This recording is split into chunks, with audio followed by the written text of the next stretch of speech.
Hello students. So come to replication part of DNA.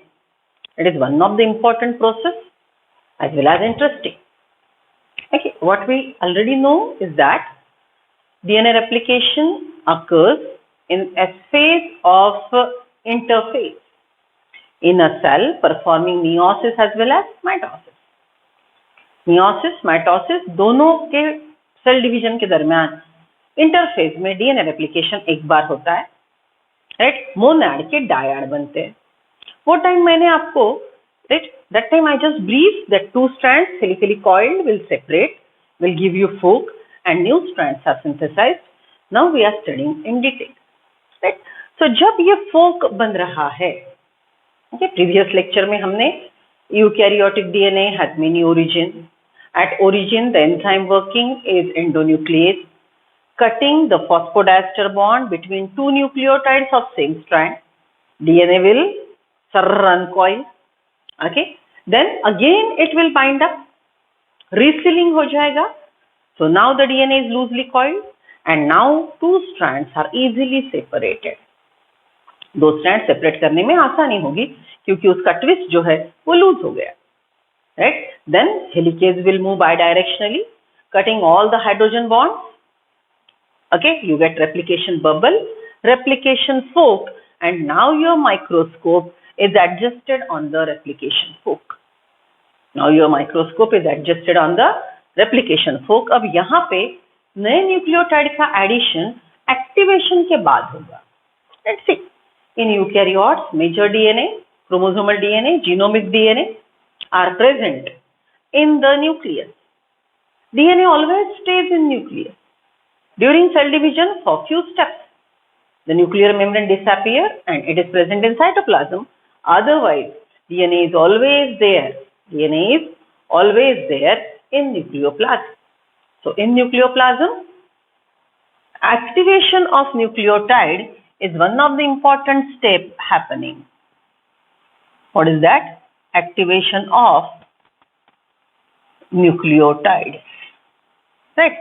अब ये जो न्यूक्लियोटाइड्स है जो न्यूक्लियोप्लाज्म में है, they will be adenosine monophosphate, guanosine monophosphate, thymine monophosphate and cytosine monophosphate. These are all monophosphate nucleotides which are not active. Right? Now these nucleotides will react with ATP, one each. It will react with ATP. ATP अपने 2 IP इधर दे देगा and हमको total activated nucleotides मिलेंगे. That will be ATP, GTP, TTP and CTP.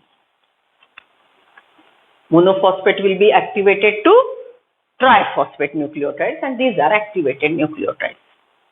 4 types of nucleotides are required for DNA replication. So first step of DNA replication is activation of nucleotide. Simultaneously on in eukaryotic cell, many origin cut, DNA uncoil and ultimately we get a replication fork. अब मैं थोड़ा color code use करूंगी. Black color is used for the parental DNA.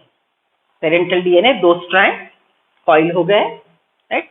So parental DNA के लिए हम black color use करेंगे. तो ये black color से जो मैंने draw किया है, this one, right? So I'll write down, it is parental DS DNA, parental double stranded DNA. बराबर. ये जो है this one, it will be again parental single strand of DNA which has opened up because the hydrogen bonds are broken down. Hydrogen bonds are broken down by the enzyme helicase जो replication fork पे ये direction में ऊपर DNA को unzip कर रहा है. Helicase, DNA unwinding protein, right? Then DNA unzipping protein, REP protein. याद आ रहे हैं एंजाइम के नाम ध्यान में रखने, बराबर. So it is unzipping and the fork is आगे आगे आगे आगे खुलता जाए. right? Okay, so this is how mu nucleotides are synthesized in late G1. After first checkpoint, cell ने डिसाइड किया डिवाइड होते हैं, राइट? चेक पॉइंट पे उसने डिवीजन का डिसीजन ले लिया, फिर उसने नए न्यूक्लियोटाइड बनाए, ये न्यूक्लियोटाइड एक्टिवेट हुए, तब डीएनए खुल रहा है, हेलिकेज उसको खोलते जा रहा है. यू नो डीएनए के दो स्ट्रैंड जो एंटी पैरेलल हेलिकली कॉइल्ड थे, now they are separated because hydrogen bonds are broken down. This two DNA are complementary. ये जो डीएनए के दो स्ट्रैंड है एक दूसरे को कॉम्प्लीमेंट्री है, तो थोड़ा कुछ हो जाए एक दूसरे के नजदीक आएंगे तो इट विल कॉइल, राइट? तो वो कंडीशन में ये स्ट्रैंड को स्टेबल रखने के लिए यहाँ पे हमने एंजाइम का नाम रखा था, and these are called this enzyme, right? This will be SSB protein. इसका नाम हमने क्या बोला था? It is SSB protein. के सब इसके बाद के एंजाइम का नाम I use green colours preferably. Helicase के लिए मैंने रेड यूज कर लिया है, ठीक है? All enzymes will colour by green, ठीक है, राइट?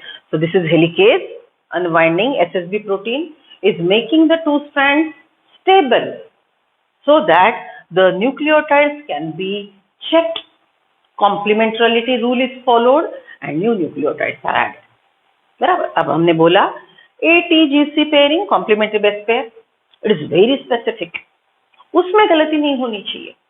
जैसे आपके स्पेलिंग में TIP और TOP स्पेलिंग मिस्टेक हो गया, क्या बोला मैंने? आप लिखना चाहते हो TIP और आपने लिख दिया TOP, एक अल्फाबेट बदल गया तो आपके स्पेलिंग का, शब्द का अर्थ बदल रहा है. वैसे डीएनए की बात है. ओके, वो जो न्यूक्लियोटाइड का सीक्वेंस है ATGC, गलती से A की जगह T ऐड हो गया, T की जगह C ऐड हो गया, कॉम्प्लीमेंट्रिटी का रूल जल्दी में गलत हो गया, तो डीएनए की इंफॉर्मेशन एक न्यूक्लियोटाइड की वजह से पूरी बदल सकती है. जैसे एक अल्फाबेट की वजह से ये दो शब्द का अर्थ बदलेगा, right? So rule of complementarity has to be followed, the accuracy has to be maintained. So as to promote accuracy, DNA replication is always initiated by a small segment of RNA, and that is called RNA primer, right? So ये क्या है? This one, it is RNA primer. It is a small segment, right? 10-14 nucleotides का ये छोटा segment है nucleotide का. ये ribonucleotides है, ये राइबोन्यूक्लियोटाइड के टुकड़ा है. तो ये आरएनए का टुकड़ा है, it's called RNA primer, right? RNA primer is initially added at the site of DNA replication, and then deoxyribonucleotides are added. After that, deoxyribonucleotides are added. So initially RNA primer is added. Okay, अब फिर से rule of कॉम्प्लीमेंट्रिटी follow होगा, rule of anti parallel nature follow होगा. अगर DNA का ये strand 3' and का है तो यहाँ पे आरएनए प्राइमर का 5' एंड होगा, 5' एंड होगा. सो this is 3' and this is 5' and, right? Okay, so these two strands are complementary, anti-parallel, right? और RNA प्राइमर बनाने वाला एंजाइम है, RNA प्राइमर बनाने वाला एंजाइम है, it's DNA dependent RNA polymerase primase, DNA dependent RNA polymerase या फिर primase. अब देखो, DNA बनाने वाला enzyme DNA polymerase, RNA primer बनाने वाला एंजाइम प्राइमेज. तो नाम एंजाइम का काम के अनुसार होगा और अंत में उसके एक सफिक्स लगेगा ASE, न्यूक्लियोटाइड को तोड़ने वाला न्यूक्लिएज, हेलिक्स खोलने वाला हेलिकेज, प्राइमर बनाने वाला प्राइमेज, बराबर? So that is nomenclature of enzyme, ठीक है? तो initially RNA primer is added at 5' end of its own and 3' end of the parental DNA. Parental strand is also called template. Template is the one who guides the process of DNA replication. Okay, template DNA replication guide करता है. Template मतलब process को guide करने वाला. DNA replication guide करने वाला DNA ही है. तो डीएनए जो खुद का कैटलाइजेशन, खुद का रेप्लिकेशन गाइड करता है, ये प्रोसेस को बोलते हैं auto catalytic activity. DNA catalyzing, right? DNA regulating synthesis of DNA. The process is called autocatalytic property. So this autocatalytic property is initiated at its template 3' end और नया स्ट्रैंड जो बन रहा है उसके 5' end पे डीएनए रेप्लिकेशन का process शुरू होगा. बराबर. ओके. एक्यूरेसी प्रमोट करने के लिए यहाँ पे आरएनए प्राइमर जुड़ गया. एक्यूरेसी प्रमोट करने के लिए यहाँ पे आरएनए प्राइमर जुड़ गया. अब एक्टिवेटेड न्यूक्लियोटाइड एक एक एक करके यहाँ पे आएंगे. डीऑक्सीराइबोन्यूक्लियोटाइड ऐड करने के लिए जो एंजाइम काम करेगा that will be DNA polymerase. DNA का पॉलीमर बनाने वाला DNA polymerase enzyme will carry the nucleotide, will check the rule of complementarity and new nucleotides are added here. Okay, अब देखो मैं यहाँ पे आपको फिर से न्यूक्लियोटाइड ड्रॉ करके बता रही हूँ. So this is a deoxyribo sugar. इसका ये ऑक्सीजन, राइट, और इसका ये 5' है. देखो इधर इसका 5' है, 5' एंड, और इधर से यही न्यूक्लियोटाइड को हम अगर इधर से देखते हैं, राइट, तो ये है first carbon, second carbon, this will B 3' and.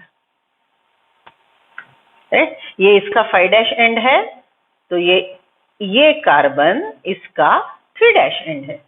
Each nucleotide of deoxyribose is polar because the sugar in the nucleotide is polar. Sugar को 5' एंड है, शुगर को 3' एंड है. राइट, तो ये डीऑक्सीराइबो न्यूक्लियोटाइड जो यहाँ पे ऐड हुआ, इसको हम इधर से देखेंगे विल सी 5' एंड, इधर से देखेंगे विल सी 3' एंड. बराबर. अब ये न्यूक्लियोटाइड है, न्यूक्लियोटाइड एक्टिवेटेड है. राइट, सो समझ लो यहाँ पे कॉम्प्लीमेंट्री न्यूक्लियोटाइड, राइट, यहाँ पे कॉम्प्लीमेंट्री न्यूक्लियोटाइड इज एडेनिन. तो यहाँ पे कौन सा न्यूक्लियोटाइड ऐड होगा? Here the nucleotide added will be thymine. तो यहाँ पे थायमीन ट्राइफॉस्फेट आके जुड़ेगा. ओके, अब देखो ये मेरा हाथ है, राइट, ये है इनएक्टिवेटेड न्यूक्लियोटाइड, ये है टीएमपी, थायमीन मोनोफॉस्फेट. इसने एक आईपी लिया, ये हो गया थायमीन डाइफॉस्फेट. दूसरा ले लिया, ये होगा थायमीन ट्राइफॉस्फेट, और ये आया इधर. ठीक से देखो, ये आया इधर. इसने 2 फॉस्फेट छोड़ दिए. ट्राइफॉस्फेट था ना, उसने 2 फॉस्फेट छोड़ दिए. राइट, अब देखो जब ये ट्राइफॉस्फेट बना तो इसने एनर्जी एब्जॉर्ब की. जब ये ट्राइफॉस्फेट बना तो इसने एनर्जी एब्जॉर्ब की. राइट, तो ये ट्राइफॉस्फेट वाला एनर्जी रिच केमिकल है. ये एक्टिवेटेड टीटीपी जब यहाँ पे आया, उसने 2 फॉस्फेट छोड़ दिए तो एनर्जी रिलीज होगी. Right, TPP will be converted to TMP again. By releasing the energy, this energy is used for DNA replication. Right? So यहाँ पे TPP आया, उसने 2 फॉस्फेट छोड़ दिए. Right? Okay, इसका ओरिएंटेशन देखो. अब यहाँ पे ये एडेनिन के साथ हाइड्रोजन बॉन्ड बनाएगा because adenine is a nucleotide present on opposite strand. बराबर. रेड न्यू स्ट्रैंड को black parental strand opposite strand है. सो पेरेंटल स्ट्रैंड पे अगर एडेनिन है, पेरेंटल स्ट्रैंड पे अगर एडेनिन है तो कॉम्प्लीमेंट्री न्यूक्लियोटाइड थायमीन होना चाहिए. तो यहाँ पे थायमिडिलिक एसिड, थायमीन मोनोफॉस्फेट जिसने 2 फॉस्फेट छोड़ दिए, राइट, एनर्जी रिलीज की, और ये थायमीन ने अब एडेनिन के साथ 2 हाइड्रोजन बॉन्ड बना लिए. 2 हाइड्रोजन बॉन्ड बना लिए. इधर का ये जो फॉस्फेट था, राइट, ये जो 5th कार्बन को अटैच हुआ फॉस्फेट है, ये क्या करेगा? आरएनए के साथ फॉस्फोडाइस्टर बॉन्ड जोड़ेगा. राइट, तो देखो नया nucleotide will revive Thymine monophosphate, diphosphate, triphosphate.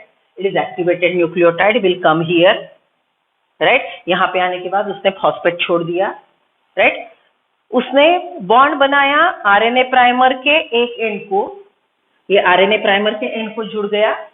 So same strand के न्यूक्लियोटाइड को जुड़ना, अब ये एक ही स्ट्रैंड बन रहा है ना रेड कलर का. सो सेम स्ट्रैंड के दो न्यूक्लियोटाइड, ये ओल्ड वाला जो ऑलरेडी एडेड है और ये नया वाला जो थायमिन मोनोफॉस्फेट है. ये ओल्ड वाले न्यूक्लियोटाइड को नया थायमिन मोनोफॉस्फेट जुड़ेगा. कौन से बॉन्ड से? Which bond will attach new nucleotide to the old nucleotide of the new DNA strand. अच्छे से सुनो, ये नया डीएनए स्ट्रैंड बन रहा है. नए डीएनए स्ट्रैंड का ये पहले से एडेड न्यूक्लियोटाइड है. ये पहले से एडेड न्यूक्लियोटाइड को नया न्यूक्लियोटाइड जुड़ रहा है. तो ये कौन सा बॉन्ड बनेगा? Two nucleotides of same strand are connected to each other by phosphodiester bond, right? And this nucleotide will get attached to the other nucleotide, right, which is complementary by hydrogen bond. And you know, adenine, thymine are connected to each other by two hydrogen bonds, right? So see, first RNA primer attached, then one by one nucleotide, monophosphate, diphosphate, triphosphate are coming. By considering the complementary base pair, new nucleotides are added. बराबर. New nucleotide once added, it will form phosphodiester bond with the previously added nucleotide and a hydrogen bond with the complementary nitrogen base which is supposed to pair with it. Okay, so nucleotides are added, phosphodiester bond, hydrogen bond, phosphodiester bond, hydrogen bond, phosphodiester bond, hydrogen bond. Like that, the strand will continue to grow. ये देखो, अब मैं nucleotides add कर रही हूँ. बराबर. ये nucleotide यहाँ पे phosphodiester bond, phosphodiester bond, phosphodiester bond, phosphodiester bond. Two nucleotides of same strand are connected to each other by phosphodiester bond, and two nucleotides of opposite strand are connected to each other by hydrogen bond. Right? So this is how new strand, which I am showing by red color, is added in this direction, जिसका synthesis खुद के 5' पे शुरू हुआ और खुद के 3' की तरफ वो ग्रो हो रहा है. खुद के 3' की तरफ वो ग्रो हो रहा है. Right? So shall I say new strand of DNA is synthesized in 5:3 direction with respect to itself. खुद के रेप्लिकेशन के अनुसार ये डीएनए स्ट्रैंड 5:3 डायरेक्शन में ग्रो हो रहा है. If I am talking about with respect to template, ये डीएनए स्ट्रैंड इस तरह से ग्रो हो रहा है. अगर हम टेम्पलेट की डायरेक्शन कंसिडर करेंगे तो with respect to template it is growing from 3:5. So new DNA strand is synthesised with respect to itself in 5:3 direction. New DNA is synthesized with respect to template, the parental one, the black one, in direction 3:5. See, it is crystal clear. खुद का 5' end grow हो रहा है खुद के 3' end की तरफ. Template का 3' end grow हो रहा है टेम्पलेट के 5' end की तरफ. क्लियर? राइट? तो ये स्ट्रैंड सिंथेसिस शुरू हो गया. अब यहाँ पे एक बात हम ध्यान में रखेंगे, 5:3. कौन सी डायरेक्शन ध्यान में रखेंगे हम? 5:3. Majority of the events in the process of genetics, replication, DNA बनाने की बात हो, RNA बनाने की बात हो, right? डायरेक्शन हमेशा 5:3 रहेगा. डायरेक्शन हमेशा 5:3 रहेगा. Right? So see, new strand is always synthesized in 5:3 direction. ये बात आप ऐसे like जहन में उतार लो. Just keep it in your mind forever. New strands are synthesized with respect to itself in 5:3 direction. Right? New strand synthesized in 5:3. New strand synthesized in 5:3. New strand synthesized in 5:3. Good. Great. बराबर. So नए strand 5:3 direction में grow हो रहे हैं. बराबर. Okay, अब देखो 5:3 direction में नया स्ट्रैंड ग्रो हो रहा है. ओके, क्यों? If you ask me why, then in that situation, the new strand which is synthesized in 5:3 direction is synthesized in that direction because the DNA polymerase enzyme is synthesized, is working in 5:3 direction. DNA polymerase जो enzyme है DNA बनाने के लिए, वो 5:3 direction में ही काम कर सकता है. वो 3:5 डायरेक्शन में काम नहीं कर सकता. Right? Okay, that's why the DNA replication started and this strand is continuously growing towards the fork. बराबर. अब एक टेम्पलेट पे यहाँ पे DNA रेप्लिकेशन शुरू हो चुका, इस पे अभी DNA रेप्लिकेशन नहीं शुरू हुआ. क्यों? अभी ये कंसिडरेबल ओपन नहीं हुआ. पहले 4 न्यूक्लियोटाइड, फिर 10 न्यूक्लियोटाइड. आरएनए प्राइमर तो जुड़े. ओके, पहला प्रोसेस आरएनए प्राइमर का है जो अराउंड 14 न्यूक्लियोटाइड्स का होगा. बराबर. तो यहाँ पे कम से कम 14 से थोड़े ज्यादा तो खुले. जब ये खुलेगा तो उसके बाद डीएनए रेप्लिकेशन शुरू होगा. Point number 1. पॉइंट नंबर 2, ये अगर टेम्पलेट का 5' एंड है तो नए स्ट्रैंड का यहाँ पे होगा 3' एंड. राइट. सो यहाँ पे डीएनए रेप्लिकेशन शुरू होके ये डायरेक्शन में हो नहीं सकता. Why? Because for synthesis of DNA obviously DNA polymerase enzyme is required and DNA polymerase enzyme cannot work in its 3:5 direction. खुद के 3:5 डायरेक्शन में डीएनए पॉलीमरेज काम नहीं करता, तो ये एंड पे डीएनए रेप्लिकेशन की प्रोसेस शुरू नहीं हो सकती. So I am erasing it. This is 3' end. बराबर. अगर ये 5' है तो यहाँ पे बनने वाले, फ्यूचर में बनने वाले डीएनए का ये 3' एंड होगा. राइट. तो इसका ये इधर का एंड ऑब्वियसली 5' एंड होगा. Isn't it? तो इसका ये एंड यहाँ पे 5' एंड होगा. ओके, तो अगर यहाँ पे एंड 5' है तो डीएनए पॉलीमरेज यहाँ पे प्रोसेस शुरू करेगा obviously by adding RNA primer. तो यहाँ पे फिर से आरएनए प्राइमर जुड़ जाएगा. इसका 5' एंड इधर है, उसका 3' एंड इधर है. आरएनए प्राइमर ऐड होने के बाद एक्यूरेसी प्रमोट होगी. राइट. एंड फिर यहाँ पे 1 by 1 न्यूक्लियोटाइड फिर से ऐड होना शुरू हो जाएंगे. तो ये है डीऑक्सीराइबोज शुगर का ऑक्सीजन, ये है बेस. राइट. और ये है इसका 5 कार्बन, ये है इसका 1 कार्बन, यहाँ पे है नाइट्रोजन बेस. बराबर. अब ये नाइट्रोजन बेस ऑब्वियसली इसके लिए कॉम्प्लीमेंट्री होगा. टेम्पलेट के पास अगर यहाँ पे साइटोसिन है तो ऑब्वियसली यहाँ पे साइटोसिन जीसी पेयरिंग. राइट. तो वो कंडीशन में क्या होगा? Guanosine monophosphate, diphosphate, triphosphate will come here. Right. 2 IP छूट दिए जाएंगे, एनर्जी रिलीज होगी. That energy is utilised for bond formation. Right. And now this 5' right, जो फॉस्फेट को जुड़ा है H3PO4 को, उसके 2 हाइड्रोजन 2 लोकेशन निकल जाएंगे, वैकेंट हो जाएंगे. और ये आरएनए प्राइमर से फॉस्फोडाइस्टर बॉन्ड से जुड़ेगा.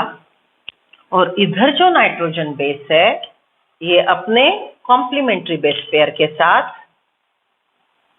हाइड्रोजन बॉन्ड से जुड़ेगा. Getting me? Right. So this is how 1 by 1, 1 by 1, 1 by 1. Okay. Monophosphate, diphosphate, triphosphate activated will come here. 2-phosphate released. Formation of hydrogen bond with the complementary nitrogen base and phosphodiester bond with the next nucleotide. Right? इस प्रकार से यहाँ पे नए nucleotide add होते जाएंगे या नया न्यूक्लियोटाइड कॉम्प्लीमेंट्री बेस के साथ हाइड्रोजन बॉन्ड करेगा और इसका 5' कार्बन ओके नेक्स्ट न्यूक्लियोटाइड या प्रीवियसली एडेड न्यूक्लियोटाइड से यहाँ पे phosphodiester bond, phosphodiester bond, phosphodiester bond. Right. तो ऐसे ये जुड़ते जाएंगे. Right.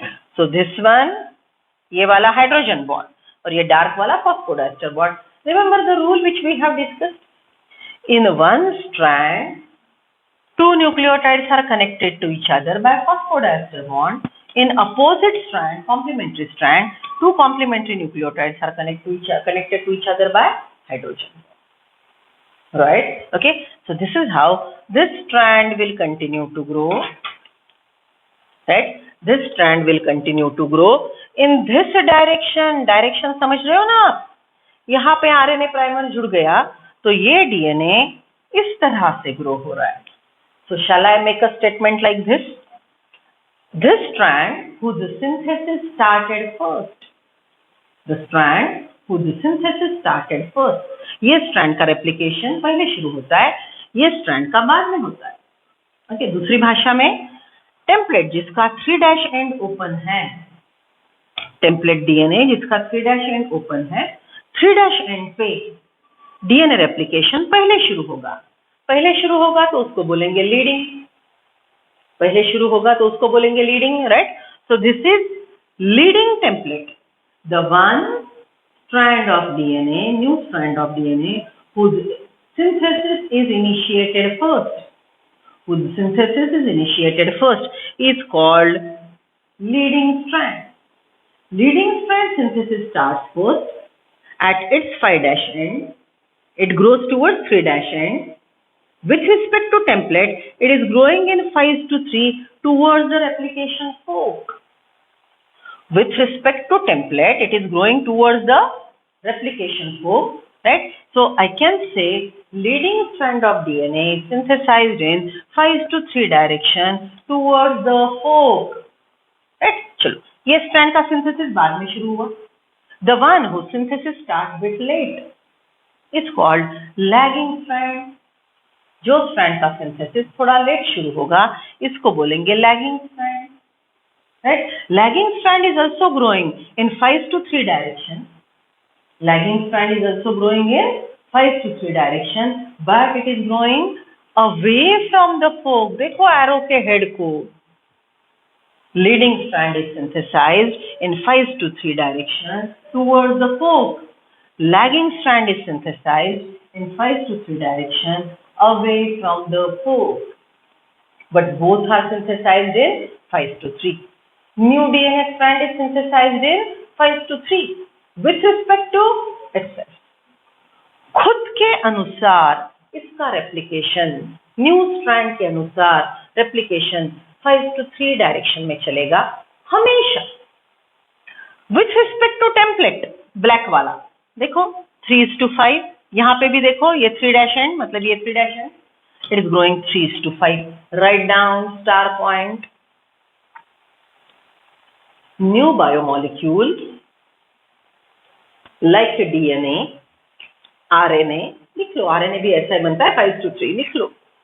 New biomolecules like DNA, RNA are synthesized in 5:3 direction with respect to itself always. Are synthesized in 5:3 direction with respect to itself always. दूसरा statement लिखो. New biomolecules like DNA, RNA are synthesized in 3:5 direction with respect to template. New biomolecules like DNA, RNA are synthesized in 3:5 direction with respect to template always. With respect to template always. Clear with the two things? ये कौन सी भी condition में direction नहीं बदलेगा. Right. Okay, चलो अब आगे चलते हैं. देखो हेलिकेज ने आगे वाले डीएनए को खोल दिया. राइट. तो समझ लो, I am just modifying a diagram. Right. ये डीएनए है जो लूजली कॉइल्ड है इस प्रकार से, राइट, यहाँ पे हाइड्रोजन बॉन्ड इंटैक्ट है। तो ये जो हेलिकेज है, ये हेलिकेज अब यहाँ पे पहुंच गया, क्योंकि हेलिकोज को डीएनए को अनजिप करते करते करते पूरा ऊपर के एंड तक पहुंचना है, बराबर।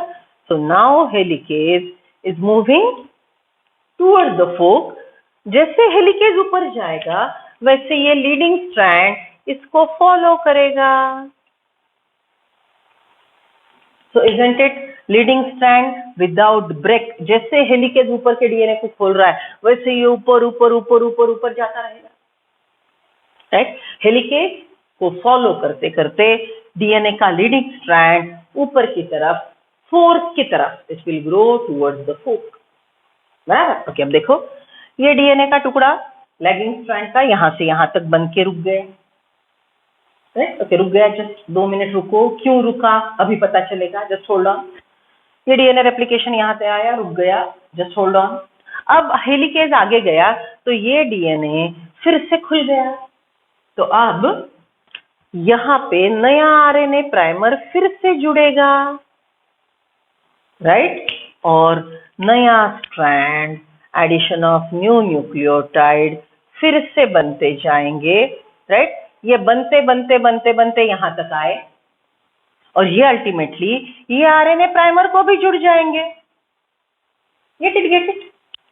हेलिकेज ऊपर खोलते जा रहा है, यहाँ तक डीएनए रेप्लिकेशन हो चुका था, अब ये आगे का डीएनए खुल चुका, डीएनए आगे का खुल चुका, तो यहाँ से फिर से आरएनए प्राइमर जुड़ गया और ये आरएनए प्राइमर खुद के 5' के एंड से, राइट, यहाँ इसका 5' एंड है, तो खुद के 3' की एंड की तरफ ये फिर से ग्रो होगा।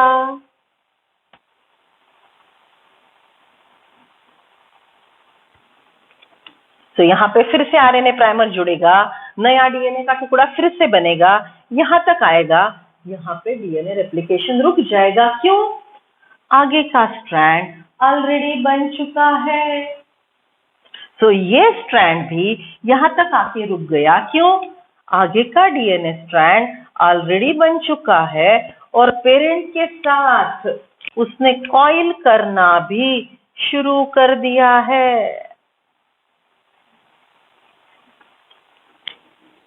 I repeat, on the lagging strand, one small segment of DNA is synthesized in 5 to 3 direction with respect to itself away from the fork. Replication fork यहाँ पे है, यहाँ से इधर ये grow हो रहा है, right? Away from the fork.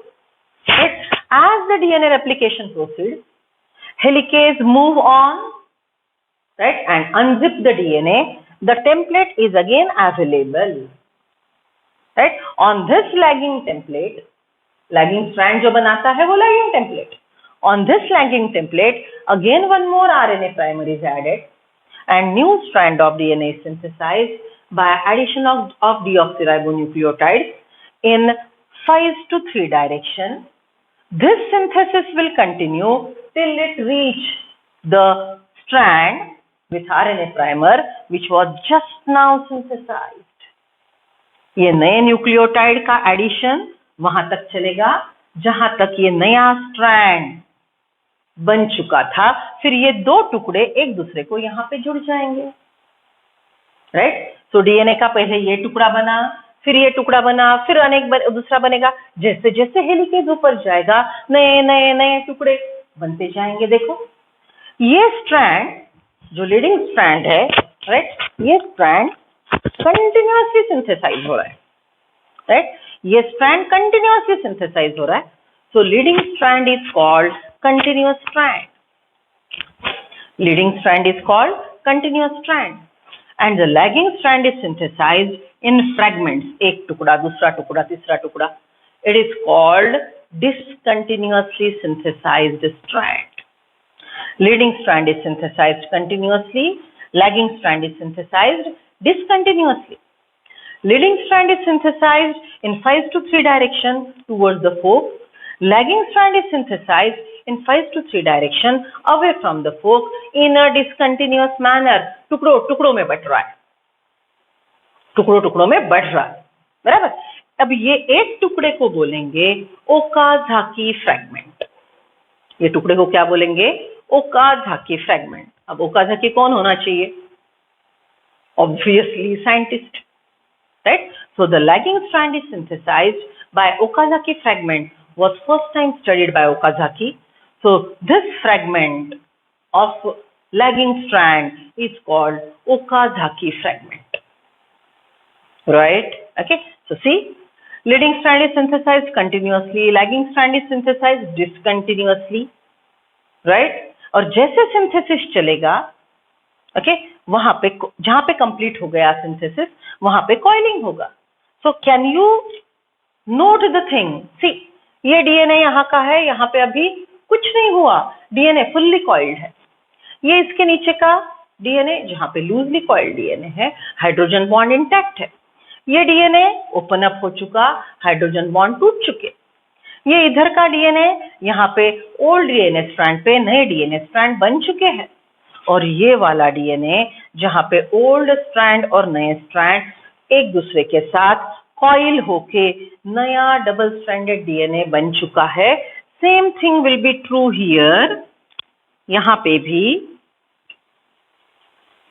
ये डीएनए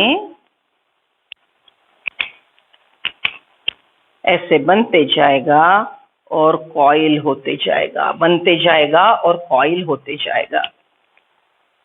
समझ रहे हो, right? So see, you consider this strand in which old strand is black, new strand is red.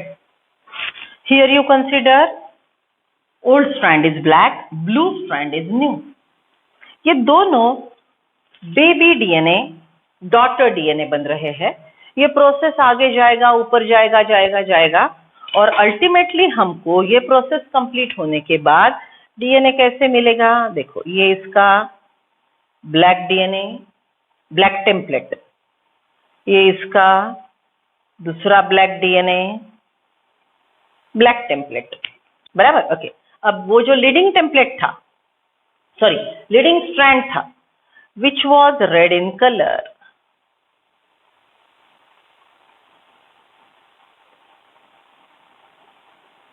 Right? ये इधर वाला जो था, this is new strand, blue in colour.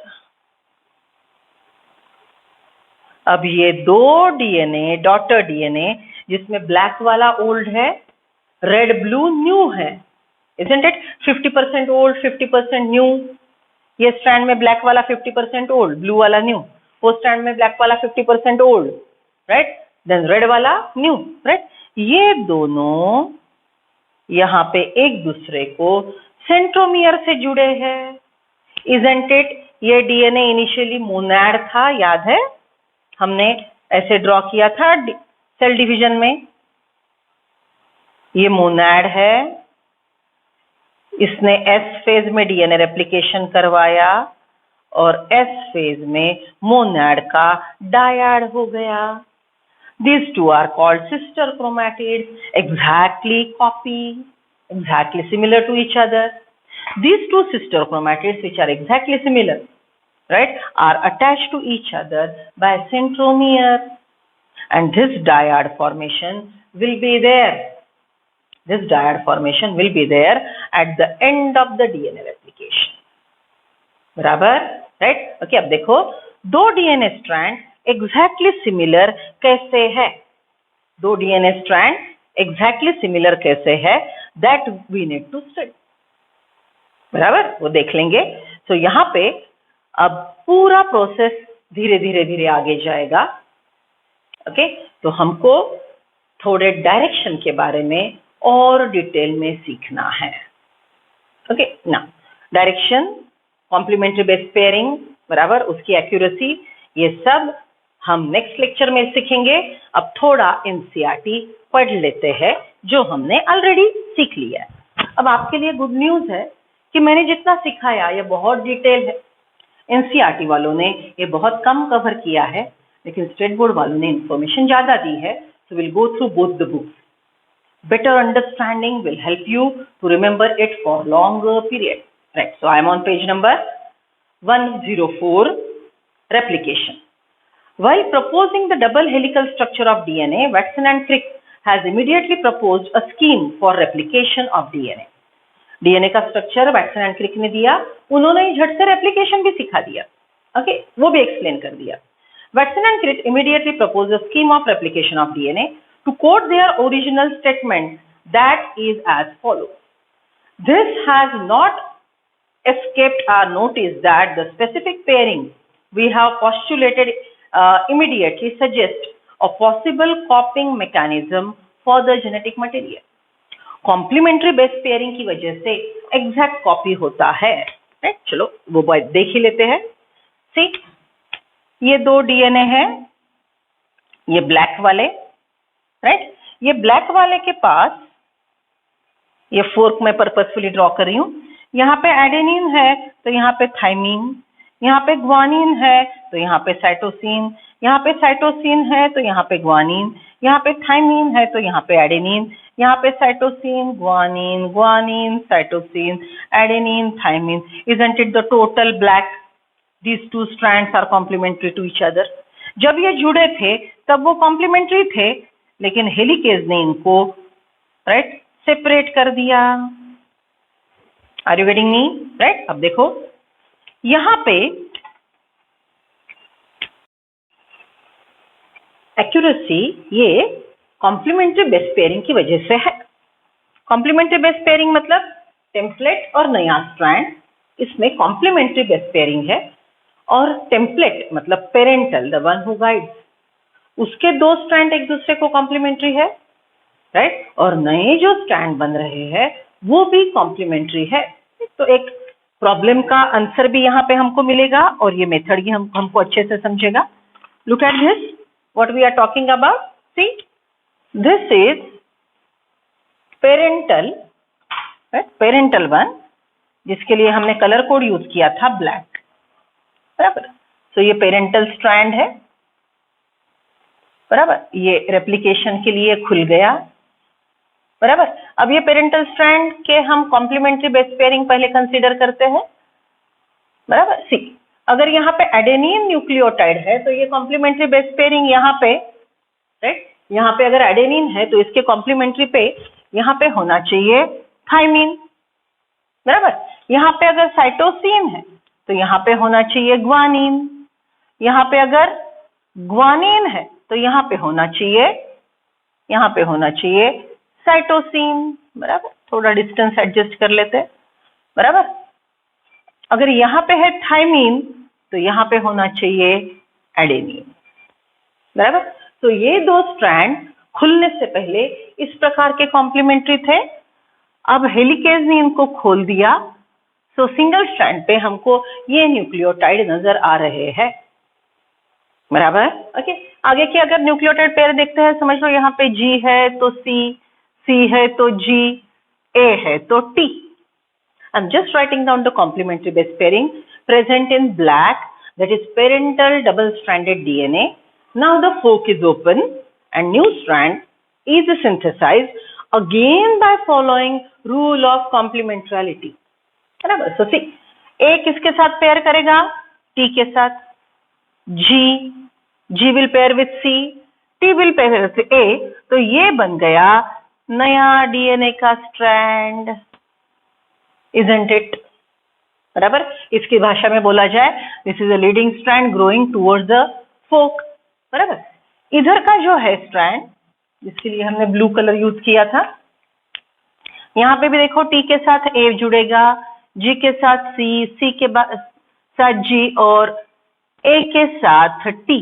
तो ये बना दूसरा डीएनए स्ट्रैंड जो है lagging strand growing in 5 to 3 direction away from the फोक.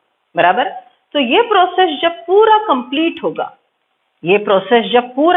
होगा, तो हमको किस प्रकार के स्ट्रैंड मिलेंगे? देखो, ये ब्लैक वाला पेरेंटल स्ट्रैंड, ब्लैक पे सीक्वेंस क्या है? देखो यहाँ पे A T, then C G, then देखो मैं गलती कर रही हूं क्या, G C, right, then it will be ये T A, right, okay.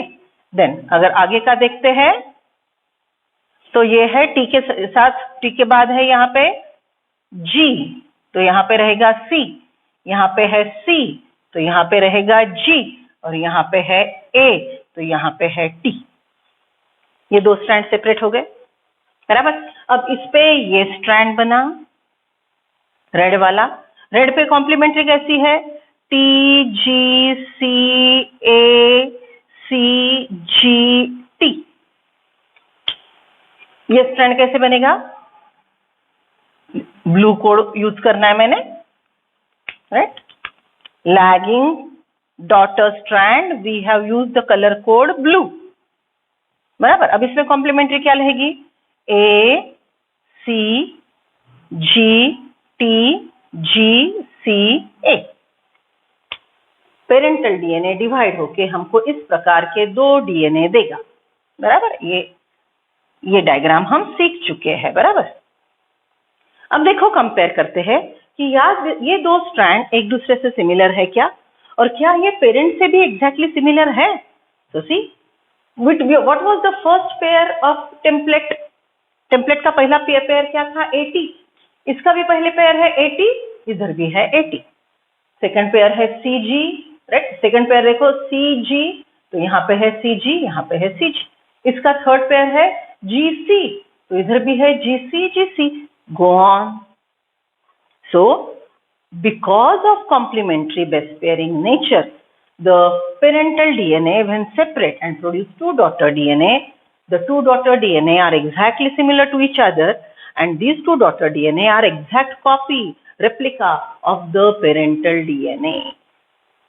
Understood, right? So this is what is complementarity rule is making the process of DNA replication 100% accurate, right?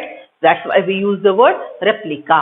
Okay, तो कौन से शब्द यूज किए हमने, DNA replication is DNA catalyting DNA, that property is autocatalytic, right? The one who guides is called template, right?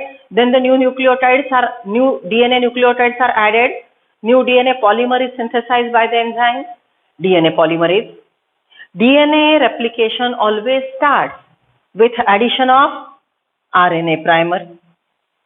DNA polymerase always works in which direction? 5:3 direction with respect to itself. Leading strand synthesis starts first or later? Leading strand synthesis starts first. Lagging strand is starting late, that's why it is called lagging strand. Leading strand synthesis occurs in which direction? 5:3. Leading strand synthesis occurs in which direction? 5:3. Towards the fork, away from the fork? Towards the fork. Which strand is following the direction of helicase? Leading strand is following the direction of helicase. Right? Okay. Which strand is continuously grown and not in fragments? Leading strand is continuously grown in 5:3 direction towards the fork continuously. That's why it is called leading strand, continuous strand. Right? Okay. Which strand synthesis starts bit later? Lagging strand synthesis starts bit later. Why? Because DNA polymerase can work only in 5:3 direction with respect to itself. Right, okay. Lagging strand का ये and है 5', तो नए strand का होगा ये 3'। तो 3' पे प्रोसेस शुरू करके 5' की तरफ चलना डीएनए पॉलीमरेज को नहीं आता, तो it will wait till this strand open up for a considerable length. ये कंसिडरेबल लेंथ ओपन हो गया तो 5' पे आरएनए प्राइमर ऐड होगा, right, for maintaining accuracy, and then DNA polymerase will go on adding nucleotide in 5:3 direction, बराबर। तो ये ribose sugar आपको डायरेक्शन देगा, आरएनए प्राइमर के 3' एंड को डीऑक्सीराइबो न्यूक्लियोटाइड का नया न्यूक्लियोटाइड जुड़ेगा, so this will be a phosphodiester bond formation which is initiated। ये आरएनए प्राइमर पहले जुड़ा था ना, तो आरएनए प्राइमर ये नए न्यूक्लियोटाइड को जोड़ने के लिए फॉस्फोडाइस्टर बॉन्ड फॉर्मेशन इनिशिएट करेगा। Phosphodiester bond formation is initiated at 3' end of the RNA primer. or 3' end of the old nucleotide and it get attached to 5' end of new nucleotide. Right? Okay. So lagging strand synthesized in 5 to 3 direction away from the fork. यहाँ पे आके process रुक गई. Why?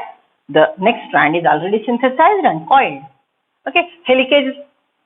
Which enzyme goes on uncoiling DNA? Helicase. As helicase moves further, again DNA replication starts at one more point on lagging strand by adding Okazaki fragment. Right? So this single fragment is called Okazaki. Why? It was discovered by Okazaki scientist ने. So यहाँ पे मैंने कितने Okazaki fragment draw किए हैं? 2. मैंने कितने RNA primer draw किए हैं? कलर कोड ध्यान में दो. मैंने रेड कलर का RNA प्राइमर ड्रॉ किया है. How many Okazaki fragment you can see? 1 and 2. How many RNA primer you can see? It's 1. ये Okazaki fragment का एक RNA primer, ये Okazaki fragment का दूसरा RNA primer और इसका ये तीसरा RNA primer. बराबर? So we can say number of Okazaki fragment plus 1 will be equal to number of RNA primer present at one replication fork. Right? चलो लिख लो फॉर्मूला. इसके पहले के भी फॉर्मूले हमने प्रॉब्लम लिखते वक्त सोचने का मैंने बोला था. राइट? तो हम एक पेज करेंगे molecular basis of inheritance DNA structure formula. Right? यहाँ पे एक फॉर्मूला लिख लो. Number of RNA primer on one replication fork. ये एक रेप्लिकेशन फोर्क है. इस पे कितने आरएनए प्राइमर रहेंगे? ओकाजाकी फ्रैगमेंट का नंबर +1. जितने Okazaki fragment +1. Got it? Right? DNA replication is semi conservative. 50% old, ये देखो black, 50% new. Right? So it is semi-conservative and monad will be converted to dyad. ये diagram समझ रहे हो ना? Right? Monad will be converted to dyad because of DNA replication. Black is old, red, blue are new, 50% old, 50% new is conserved. बराबर? Right? चलो, come to next line. NCERT में अब इसके आगे मिसेल्सन एंड स्टाल का semi conservative DNA replication का experiment explain किया है. Right?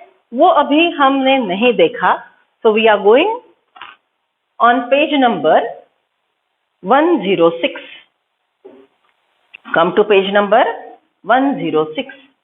C machinery and the enzyme. Machinery and the enzyme in living cell such as E coli. E. coli is a bacteria. So note करना, E. coli के DNA replication में जो जो point दिए हैं वो प्रोकैरियोटिक डीएनए रेप्लिकेशन है. And this which we have discussed, right, this one which we have discussed is a eukaryotic DNA replication. So हम अभी इसकी तरफ भी ध्यान दे रहे हैं. Prokaryotic DNA replication and eukaryotic DNA replication में अंतर क्या है? See, in living cell such as E. coli the process of replication requires a set of catalyst enzymes. The main enzyme is referred as DNA dependent DNA polymerase. ये DNA strand को sense करके नया DNA polymer बनाने वाला DNA dependent DNA polymerase. Since it uses a DNA template to catalyze the polymerization of deoxyribonucleotides. deoxyribonucleotides को align करने वाला किस पे डिपेंडेंट है एंजाइम? डीएनए जो टेम्पलेट, जो डीएनए रेप्लिकेशन गाइड करता है. So DNA dependent DNA polymerase. Okay, enzyme का नाम हमेशा उसका काम आपको समझाएगा. These enzymes are highly efficient enzymes as they have to catalyze polymerization of large number of nucleotides in a very short time. See, human cell की cell cycle, can you tell me the duration of human cell cycle generation time? 24 hours. Very good. जिनको आया उनको, जो नहीं आया बुद्धू. Cell division में हमने ये सीखा था. Right? So hi to intelligent people, hi to बुद्धू पीपल. बी विथ मी, थोड़ा याद करो, पीछे वाला याद आना चाहिए, right? So generation type of cell, human cell is 24 hours. Just imagine 24 hours में 2 मीटर लंबे डीएनए का रेप्लिकेशन करवा के प्रोमेटा एनाटेलोसाइटोकाइनेसिस भी करवाना है. तो ये डीएनए रेप्लिकेट करने का एंजाइम का स्पीड क्या होगा? It is around adding 10,000 nucleotides पर second. Okay, so it is tremendously fast working enzyme, right? E. coli has only 4.5 multiplied by 10 to the power 6 base pair. Compare it with human whose diploid content is 6.6 multiplied by 10 to the power 9 base pair. Complete the process of replication within 38 minutes. बराबर? तो यहाँ पे DNA replication 38 minutes में होता है. That means that the average rate of polymerization has approximately 22,000 base pair per second. बराबर? तो average speed consider करेंगे प्रोकैरियोट यूकैरियोट. अदरवाइज यूकैरियोट में ये स्पीड ज्यादा होती है. आप यही नंबर ध्यान में रखेंगे, 2000 base pair per second. Not only do these polymerization have the fast, but they also have the catalyst, the reaction with high degree of accuracy. It's not only speed matter करता है, ये accuracy भी matter करता है. कोई भी nucleotide कौन सी भी जगह नहीं ऐड होगा. So that accuracy is also very important. Any mistake during replication would result into mutation. समझ लो ये A को कॉम्प्लीमेंट्री T है, गलती से यहाँ पे साइटोकाइनिन ऐड हो गया, ग्वानिन ऐड हो गया, तो डीएनए में म्यूटेशन होगा, राइट? डीएनए पे जो इंफॉर्मेशन है वो बदल जाएगी. कैसे? Will come to know in next session of this part, right? Mutation is sudden abrupt heritable change. ये न्यूक्लियोटाइड बदल गया, ऑब्वियसली एब्रप्टली डीएनए का इंफॉर्मेशन बदल जाएगा. कैसे? वो देखते हैं. Any mistake during replication would result into mutation. Furthermore energetically replication is very expensive process. देखो एक्टिवेशन का first step of DNA replication is activation. For activation of each nucleotide 2 energy rich bonds, right, are consumed. So activation is really requiring the huge amount of energy. Deoxyribonucleotide triphosphate serve dual purpose. The addition to acting as substrate, they provide energy for polymerization reaction. याद करो मैंने बोला था guanosine monophosphate inactivated nucleotide. ATP से react करा, guanosine diphosphate triphosphate, ये जाके वहां पे ऐड होगा. दोनों फॉस्फेट निकल गए तो एनर्जी रिलीज हुई. ये एनर्जी बॉन्ड फॉर्मेशन में यूज होगी. फिर एक बॉन्ड फॉस्फोडाइस्टर बनेगा, दूसरा बॉन्ड हाइड्रोजन बॉन्ड बनेगा, राइट? तो ये प्रोसेस में एक्टिवेटेड न्यूक्लियोटाइड एनर्जी भी सप्लाई करता है, एज वेल एज वो रॉ मटेरियल भी है जो केमिकल रिएक्शन में पार्टिसिपेट करता है. They provide energy for polymerisation reaction. The 2-terminal phosphate in the deoxyribonucleoside triphosphate are high energy phosphatase as in case of ATP. Adenosine monophosphate doesn't have energy. Adenosine diphosphate, second bond is energy rich. And adenosine diphosphate to adenosine triphosphate is again an energy rich bond. ATP का structure हमने respiration chapter में सीखा था, right? So ATP has 2 energy rich bonds. They are broken. 2IP कौन सा भी आया, ATP यहाँ पे आया, GTP यहाँ पे आया, तो 2 IP निकल जाएंगे, एनर्जी रिलीज होगी और वो एनर्जी AMP को न्यूक्लियोटाइड्स को जोड़ने में यूज होगी. So it is a energy consuming process. In addition to DNA-dependent DNA polymerase, many additional enzymes are required to complete the process of replication with a high degree of accuracy. For long DNA molecules, since 2 strands of DNA cannot be separated in its entire length, पूरा DNA पहले खोल दिया और फिर replication हो रहा है, ऐसे नहीं होगा. साइमल्टेनियसली प्रोसेस चल रहा है, देख रहे थे ना वहां पे. अभी यहाँ पे डीएनए ने कुछ नहीं काम किया, यहाँ पे राइट, यहाँ पे हाइड्रोजन बॉन्ड टूट रहे हैं, यहाँ पे सिंगल स्ट्रैंडेड है, यहाँ पे नया डीएनए बन रहा है, यहाँ पे बन के कॉइल हो गया. So the process is simultaneously going on. पूरा पहले खोल दिया, फिर एक एक न्यूक्लियोटाइड को एक्टिवेट किया, फिर ऐड करते जा रहे हैं, ऐसा नहीं. इसलिए long process, DNA is very long. So has many origin. At many origin, the process starts, and simultaneously uncoiling, breaking of hydrogen bond, synthesis of new strand, right, and coiling of old and new strand simultaneously occurs, right? So it is a simultaneous process. For long DNA molecules, since two strands of DNA cannot be separated in its entire length due to very high energy requirement, इतने बड़े DNA के hydrogen bond तोड़ने के लिए energy ज्यादा लगेगी. देखो एक एक छोटी छोटी बात है. ये दो स्ट्रैंड एक दूसरे से हाइड्रोजन बॉन्ड से जुड़े हैं, right? You know hydrogen bond is weak. Single hydrogen bond is weak. Helicase एक हाइड्रोजन बॉन्ड तोड़ते आगे जाता है. सो हेलिकेज को एक हाइड्रोजन बॉन्ड तोड़ने में ज्यादा एनर्जी नहीं लगती. लेकिन इतने सारे हजारों hydrogen bond we have calculated कि कितने हाइड्रोजन बॉन्ड रहेंगे. उतने सारे hydrogen bond at a time तोड़ने के लिए एनर्जी ज्यादा लगेगी. That is not available. So get it dual purpose.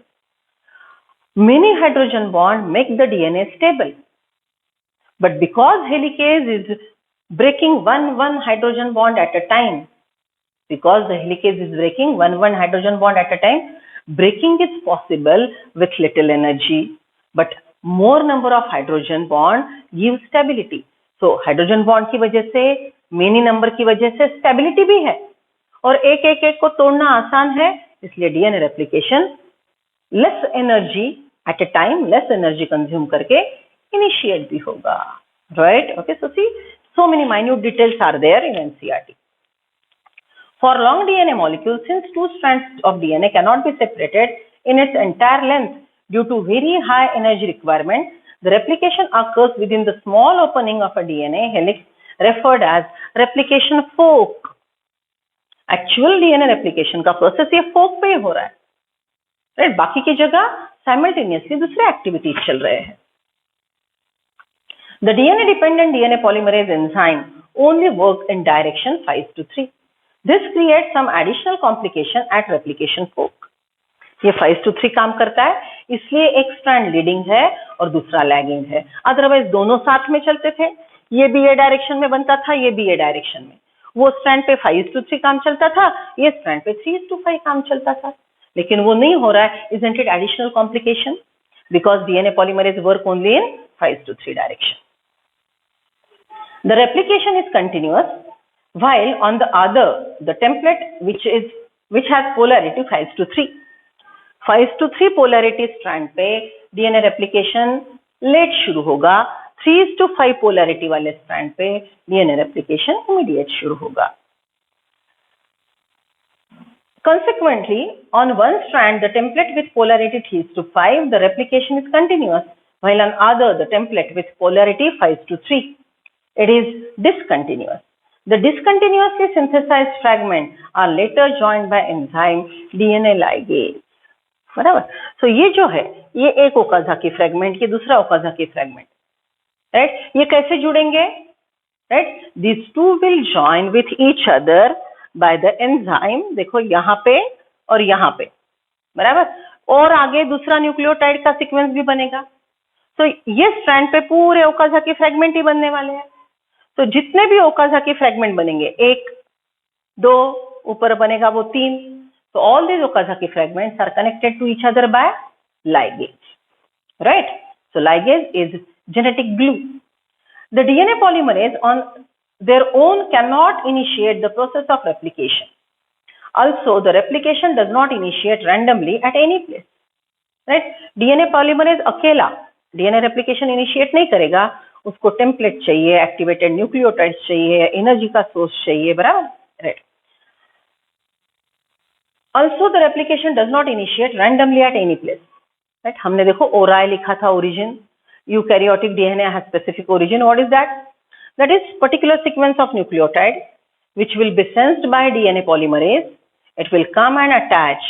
Endonuclease will come and attach and break the phosphodiester bond, right? So that is specific origin at which the DNA replication starts. Also, the replication does not initiate randomly at any place. There is definite region in E. coli DNA where replication originates. Such regions are termed as origin of replication. It is because of the requirement of origin of replication that a piece of DNA is needed to be propagated during recombinant DNA procedure requires a vector. This vector provides the origin of replication. इसको bracket दे दो और वहां पे लिखो biotech. ये point हम biotech में सीखेंगे. कुछ दिमाग मत लगाओ. We'll study in biotech. Come to the next part. Further, not every detail of replication is understood well.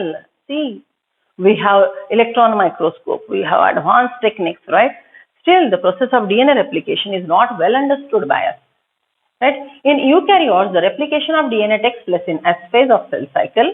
The replication of DNA and cell division cycle should be highly coordinated. In each cell cycle, DNA replication occurs once. It is under high control and coordination. Right? इसमें कभी mismatch नहीं होगा. A failure in cell division after DNA replication result into polyploidy. Right? Cell है, cell के अंदर DNA replicate हो गया, Monod के डायड बन गए, सेंट्रोमियर डिवाइड हो गया और डॉटर क्रोमोसोम भी बन गए. Sister chromatids converted to daughter chromosome. Isn't it? Chromosome का नंबर बदलते जा रहा है, but complete process of cell division is not happening. Cytokinesis हो ही नहीं रहा है. तो वो कंडीशन में within a cell number of chromosome goes on multiplying. Right? It is leading to polyploidy. इससे क्या होगा?